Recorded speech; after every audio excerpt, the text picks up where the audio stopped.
Hi, welcome to Tuesdays with Terra. I'm Terra Bundance, and today I'm going to talk a little bit more about fulfilling your hopes, dreams, and desires. So, over this past year, throughout the year, each month, I've focused entirely on a specific focus. So, each month had its own focus. And as we've been kind of building through this year, we've been kind of building on a certain version of yourself that you have been interested in or desiring to live into and express as and experience as. And now we have an opportunity to get much more clear about what it is that we desire. What are our dreams? What are our actual dreams? Last week, we did an exercise on becoming more clear, more aware, more tuned in to what are your true hopes, dreams, and desires. And if you didn't do that exercise, I'll share a link of for it down below so that you can do that exercise and find more clarity about what you truly feel called to lean into, allowing your dreams to come true, allowing your hopes and desires to become more clear and more present and more aware in this moment, in this here and now. So, what I'm going to talk about today is just what does that mean? What does it mean to live into dreams and hopes and desires? A lot of times, as children, when we are asked what we want to do or who we want to be when we grow up, we try to come up with something that makes the most sense in that moment.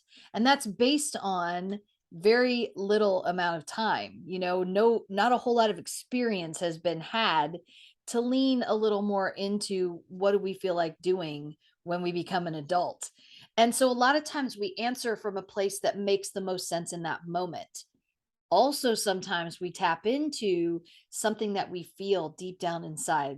When I was younger, I wanted to be a singer and a veterinarian.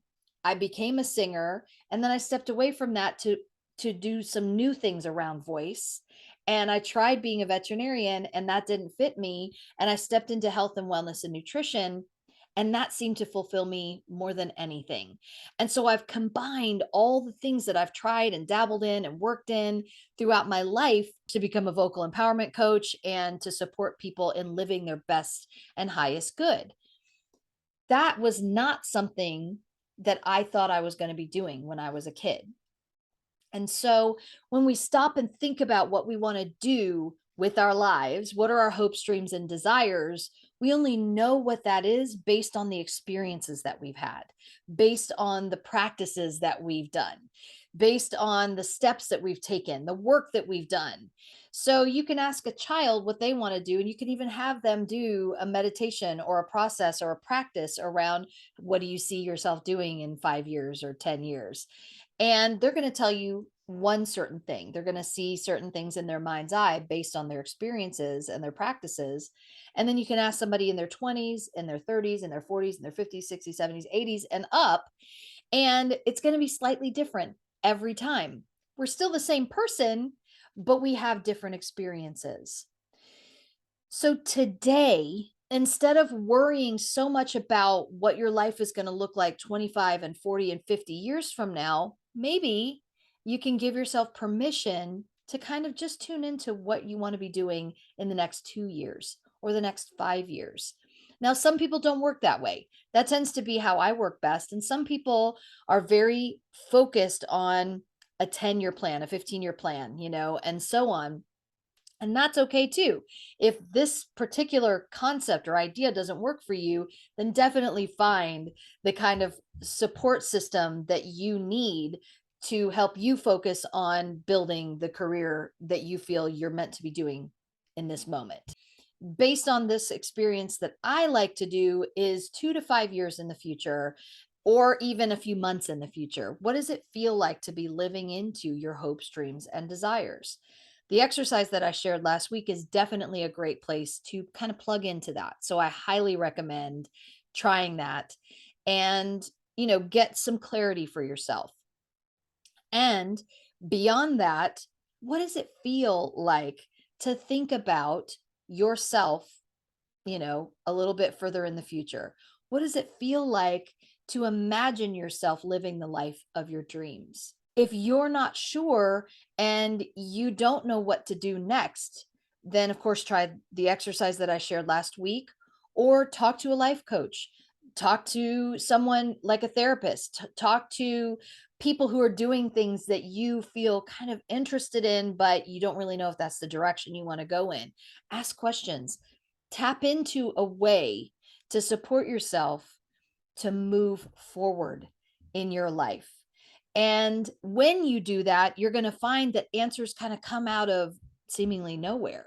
Messages come from nature, books fall off of shelves, people hand you things that kind of guide you in a certain direction that you might not have ever thought of for yourself. And here's another piece that I would love to share because this seems to be coming up a lot lately: living into what brings you joy.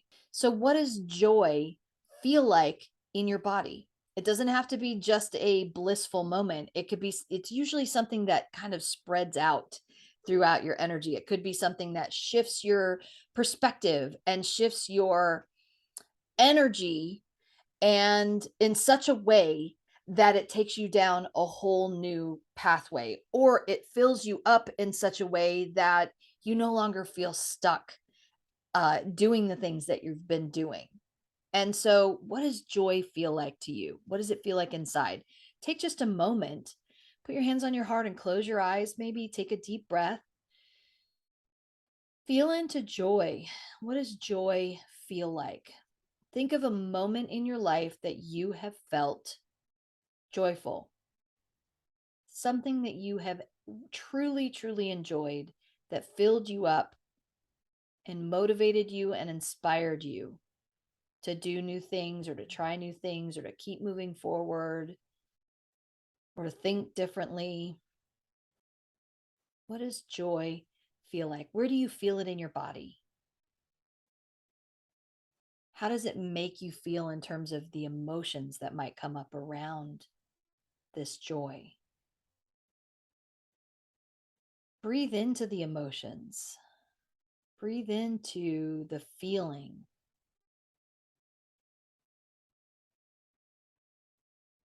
Good.